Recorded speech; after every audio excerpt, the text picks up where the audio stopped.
Sen bunun başı.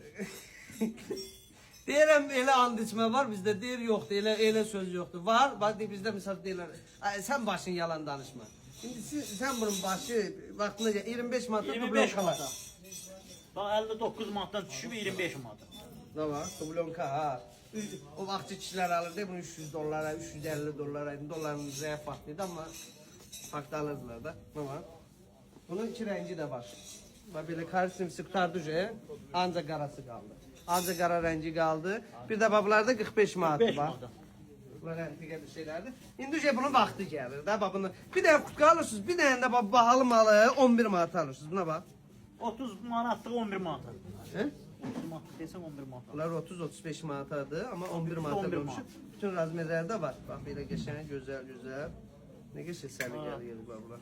Birinci defa değil siz de seli geçiyor. Ay 25 manata. Vadalaskalarda yığılır burada.